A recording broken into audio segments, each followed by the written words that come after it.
Assalamualaikum warahmatullahi wabarakatuh. Salam sejahtera untuk kita semua.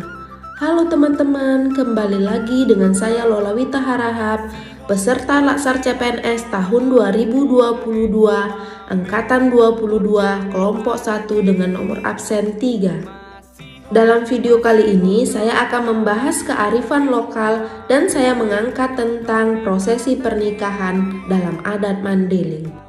Tugas ini diberikan oleh Bapak Julfahmi MPD dengan materi wawasan kebangsaan dan bela negara yang diselenggarakan BPSDM Provinsi Sumatera Utara. Selamat menyaksikan.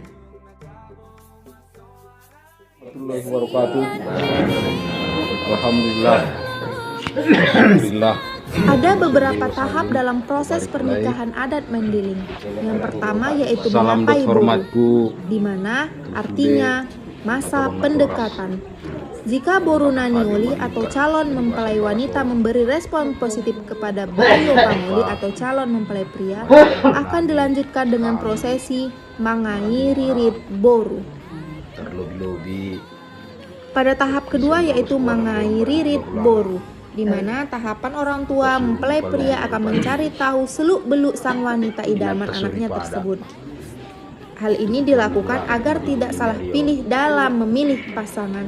Jika merasa cocok, barulah orang tua sang pria mendatangi kediaman wanita untuk menanyakan kesediaannya. Jawaban tidak diberikan pada saat itu juga, tapi di lain kesempatan pada proses selanjutnya.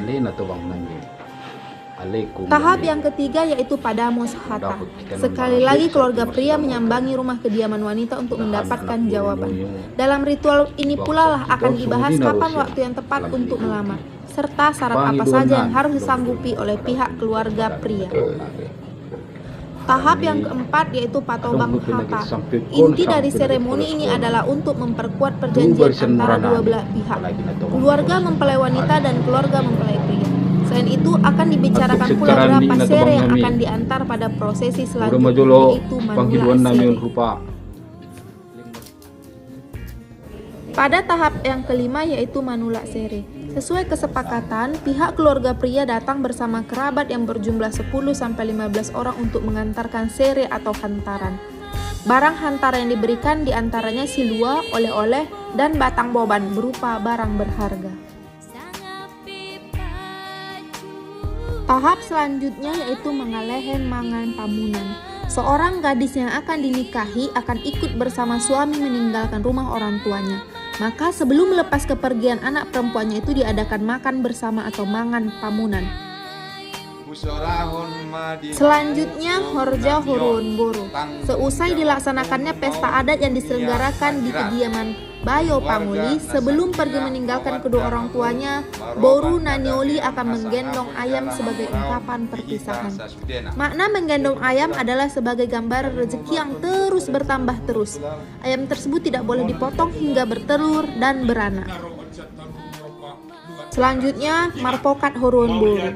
Satu langkah sebelum pernikahan adat berlangsung, terlebih dahulu akan dimusyawarahkan atau marpokat membagi-bagi tugas sesuai prinsip dalihan natolu yang terdiri dari kahanggi, anak boru, dan mora. Selanjutnya, mangalu-alo boru dan menjagit boru. Diarak oleh orang pancak silat, pembawa tombak, pembawa payung, serta barisan keluarga pria dan wanita. Terakhir, iringan penabuh. Kedua mempelai berjalan menuju rumah. Sesudahnya, kedua pengantin serta keluarga akan mengelehen mangan atau makan bersama menyantap makanan yang dibawa. Dilanjutkan pemberian pesan dari tetua kepada kedua mempelai.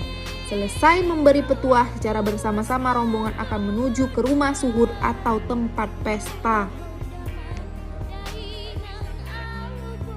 Tahap selanjutnya yaitu panaik gondang dan membuka gelanggang. Pada prosesi ini akan dimainkan gordang sembilan yang sangat dihormati masyarakat Mandailing. Maka sebelum dibunyikan harus meminta izin dulu kepada Harajaon di Huta atau Raja di Huta. Barisan depan penari tortor atau nadi ayapi ditempati oleh kelompok kekerabatan yang posisi sosialnya lebih dihormati oleh mereka yang menempati barisan di belakangnya atau nama ngayapi. Dalam tortor horun boru misalnya atau pesta pernikahan, posisi depan ditempati oleh pihak mora dari pihak yang melaksanakan pernikahan atau suhud. Jika yang di barisan depan ditempati mora, maka barisan belakangnya adalah suhud, yang dalam konteks hari itu berstatus sebagai anak boru.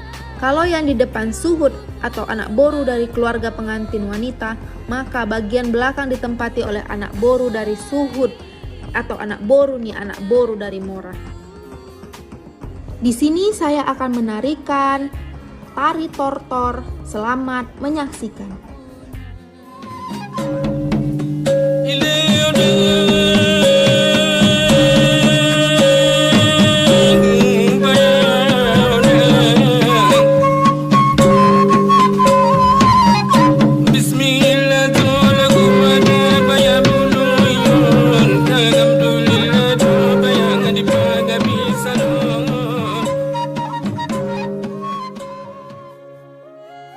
Langkah selanjutnya yaitu Matani Horja.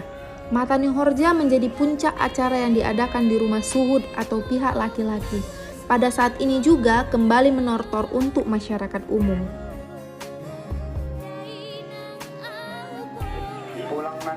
Selanjutnya yaitu membawa pengantin ke tepian raya bangunan. Melaksanakan prosesi ini dipercaya dapat membuang sifat-sifat yang kurang baik ketika masih lajang.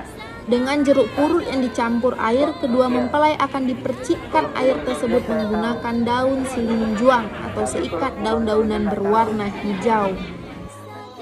Langkah selanjutnya yaitu mengalehen gorar atau menabalkan gelar adat.